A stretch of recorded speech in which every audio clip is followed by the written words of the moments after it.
So let's dive straight into the video.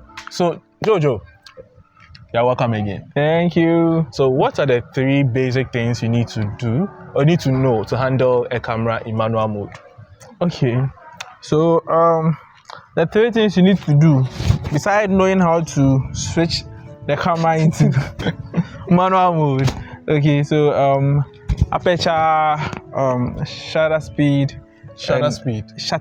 Sorry, shutter speed. So yeah, shutter speed, aperture, and then ISO. Okay. So these 3 basic things. Okay. So the first one, ISO, it controls the general sensitivity of the camera to light. The second one, shutter speed, it controls the speed of our shutter. And then the third one, aperture, it also controls the amount of light that enters into our camera by adjusting the aperture of our lens. So we also call the aperture the f-stop. And then you get to know this in practice once we get into the practice session. Yeah. Okay. So what we are going to do now is that we are going to practice it. So it's going to change various shutter speeds, various ISOs, and various. What's the last one? F-stop or aperture. Aperture. So you're going to change various ones. You're going to take a picture with a beautiful model, and then you're going to demonstrate what it means to handle it. If you're able to really grasp the concept of these 3 things, it should help you to at least capture the basics of manual mode. So you can move from auto to manual. Okay. So don't forget to hit the like button. The like button is very important, and subscribe. Yeah. Subscribe. The like. Mm-hmm. Pring. Yeah. For the 5% discount. Yeah. Okay. So let's shoot our first picture. Okay. So we first turn on our camera. So based on the camera you have, it doesn't matter what camera. Just try and turn it on. Find the power button. For Canon cameras, it will usually be around the top left of the camera. Okay. So once you've turned it on, so for this camera, this is a Canon 77D, and the change dial is on top to change the mode. So for this camera, you hit it and turn, but for other cameras, you could just turn. So hit and turn to the M mode. Okay. So after we've placed our camera in the M mode or manual mode, I'd advise you to first just reset the camera, just to have the camera's default settings. Okay. But if you are good with what you have, then remove. Yes, then remove. Okay. So the first thing we need to consider when taking a picture, it does depending on what we are shooting, is our shutter speed or our exposure. Okay. So what this does is that this controls the speed of our shutter. Okay.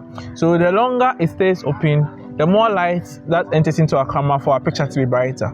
And the shorter it stays open, the less light that enters our camera. Okay. But then the effect of this is called motion blur. So motion blur is when our subject is moving and we don't really capture the motion freeze, but then we have some sort of blur lines in the image. Okay, so let's look at that in practice. Okay, so with the shutter speed, the lower the number, the longer it will stay open. So if it's at 1/125 or 1/3, that will mean that your shutter speed is over 1/125th of a second. Or if it's 1/3, it means that it is 1/3 of a second. Okay, so I'll try and demonstrate the motion blur with Susan here. So I'll put my shutter speed at, let's say, 1/6. 1/6. Yes, 1/6. Okay. Then I'll put my aperture. That is the next one, the one with the f-stop. I'll put the aperture in 25, the maximum. Okay. Or let's say 11. Then I'll keep my ISO at the lowest. Then we try to shoot Susan and we see what happens. So Susan, close. Okay, so go back, go. Don't come yet. Okay, so come. Yeah. Okay. So yeah, this right here is motion blur. Yeah. Okay. But the face is blurred. Yes. The whole picture, the whole subject is kind of blurry because she's moving. So if you want to capture the motion properly, then it means that we need to have a higher shutter speed. Okay, it means that we need to increase the speed of our shutter. Okay, so now if I want to capture Susan properly, then it means that I would have to increase my shutter speed. Okay, so it doesn't just relates to the subject, but it also relates to you, the photographer. If you have a lower shutter speed and you move, your movement will introduce shakes into the footage. Yes. So I think the average human eye shutter, the average human eye shutter speed is around 1/50. 1/50. Yes, 1/50. So I'll just leave it at 1/50 now. Then I'll reduce my f-stop or my aperture to 5.0. 5.0. Yes, then I'll shoot our subject. Okay, so now we have a more stable image. This is cute. Yes. So yeah, that's how the shutter speed works. Any questions? Any questions? Yeah. No questions. All right. Okay. So this is how the shutter speed works. Okay, so moving next, we'll move to the f-stop or the aperture. Is it will always be the figure with f before it. So depending on your on the camera you have, it will be located somewhere, but it will have f before the figure. So here I have f.56. Okay. So we say f-stop 5.6, or we say aperture 5.6. Okay. So what this aperture does is that it's you see the lens in the hole in our lens here. The hole in our lens right here. You want to show the hole? Yeah, the hole in our lens. So that is what the aperture controls. So the lower the number, the wider the hole in this lens. Okay, and the lower the number, the more light that enters into our camera. But then the effect of aperture is what we call depth of field. So depth of field is usually the point or the points in the photo that gets focused. Okay, so if you have a shallow depth of field, it means that we are going to have a smaller part of our image being in focus. And if you have a wider depth of field, it means that we are going to have a wider part of our image being in focus. So when shooting group images, it's advisable to use higher depth of a higher f-stop for a wider depth of field. And when shooting portraits, when you say group, you mean 2 or more people? Yes, or maybe say wedding, we have a list of plenty people. So if I join here to take their picture, which one would you use? It means that I would, but this lens we have here is a second lens, and it is it's not a wide aperture lens. So with this lens default, we won't really see the effect of a shallow depth of field. Okay, unless we have something like a 50 mm, then I can really focus on a small part. Okay? Yeah. But we can really see the effects of depth of field when we are using let's say a 50 mm or 75 mm. Okay, so we have prime lenses and we have zoom lenses. So we can see the effect of depth of field really when we are using prime lenses with let's say f-stop 1.4, f-stop 1.8. Okay. All right. So I'm going to adjust the f-stop settings. Then I'm going to try we are going to try some pictures and see how they come out. So I'm going to change from 5.6 to let's say 10 to 10. Yes, we realize that the image will become darker. This is because the hole will become smaller, allowing less light to enter into the camera. Right. Oh, okay. So we realize that aperture works like the pupil of the eye. So when you are indoors, our pupil dilates, allowing more light to enter. But when we come outdoors, our pupils contract to reduce the amount of light entering our eyes in order to reduce the damage that will be caused to our retina. Yeah. So that's the same way the aperture works. So it's when they contract, we allow less light to enter the camera, and when it's wide open, we allow more light into our camera. Okay. So now, for a brighter picture, I'm going to reduce my f-stop to the lowest, and then I'm going to increase my my exposure to 1/100, and then I'm going to shoot the subject, and we'll see how it turns out. Okay.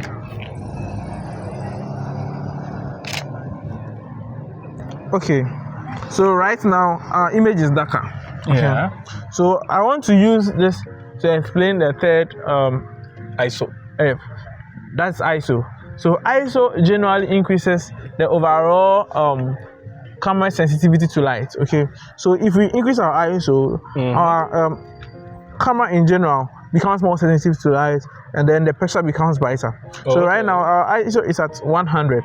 So to make the picture brighter, I can move the ISO to 400.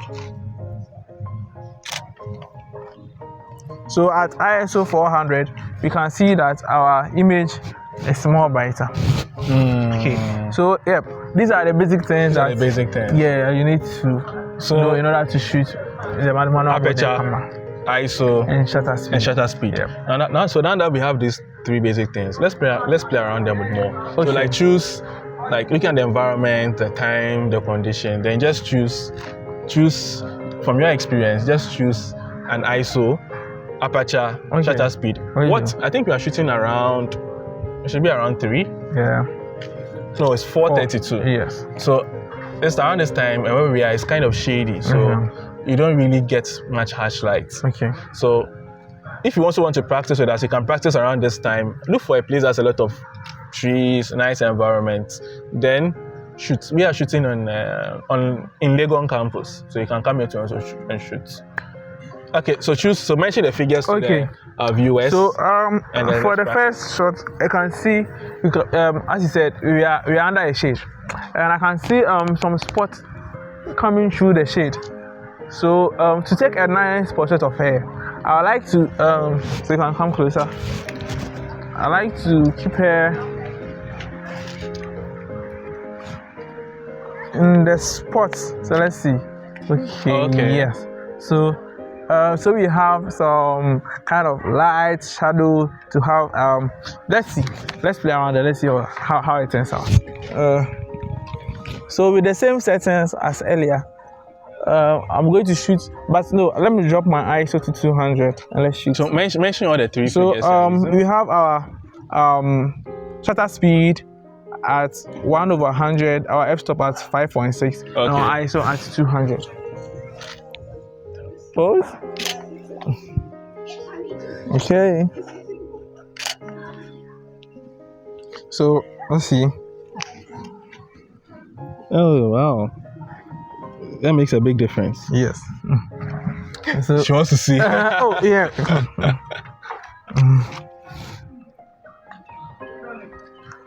So you want some more? So come a little to this side. Yeah. Oh, pose. Come like, put one foot in front of the other.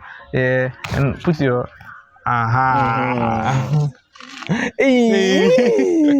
Okay.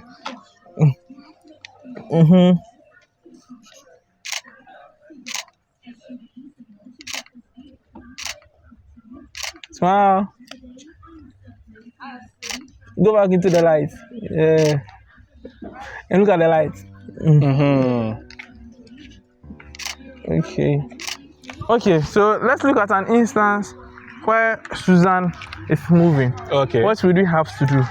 This means that we would have to increase our shutter speed. And increasing our shutter speed will make our image darker, which means that we would have to adjust some other setting to compensate for the darkness we've just introduced into our image. Okay. So the best thing to do is, when let's say if you are at your least aperture, then the next thing you move to is your ISO. So always try and keep your ISO as low as possible. As low as possible. Yes. So earlier I mentioned that the effect of shutter speed is motion blur, the effect of aperture is depth of field, but then the effect of ISO is picture noise. So when we crank up our ISO, that is increasing the sensitivity of our camera sensor lines. We introduce something we call camera noise into the picture. So to eliminate that, we always try to keep our ISO as low as possible. Okay, so currently our ISO is at 200. So I'm going to increase my shutter speed to 1/60, 160, and then I'm going to increase my ISO to, let's say, 500 or something. Let's see how it looks. Okay, so currently it's at 400. 400. So yes. So Susan, step back a bit and then move towards me. Move back. Further backward. And come. Yeah.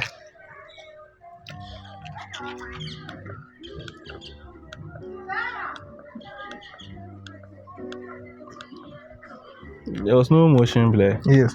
So always remember that in order to avoid motion blur or in order to freeze motion, you need a higher shutter speed.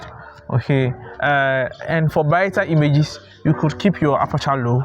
And to reduce noise, you always try and keep your ISO as low as possible. Unless you really need light, then you introduce more ISO into your image. Yes. And this is what you need to know. And if you know this, you can shoot with any camera, and as you practice, you just get better. So, but all this while you've been shooting portraits. Okay. You've not done a full image. Okay. Would the same rules apply to a full image? Yes, please. So let's try with the same image. So please go back. So depending on the lens you have and the aperture you are at, let's say at my current focal length. My current local lens, so I'm using a kit lens 18 to 55.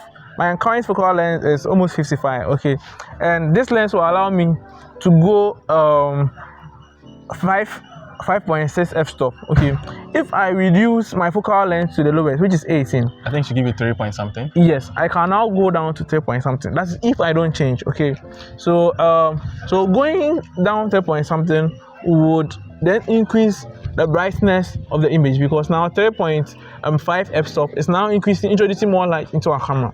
So that would be the only difference when I'm shooting wide or when I'm shooting close. Okay, so with the same settings, shutter speed 1/160, f-stop 5.6, and ISO 400.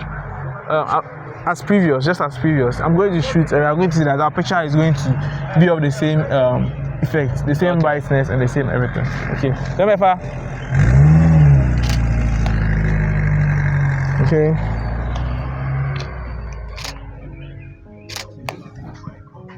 Yeah. Okay.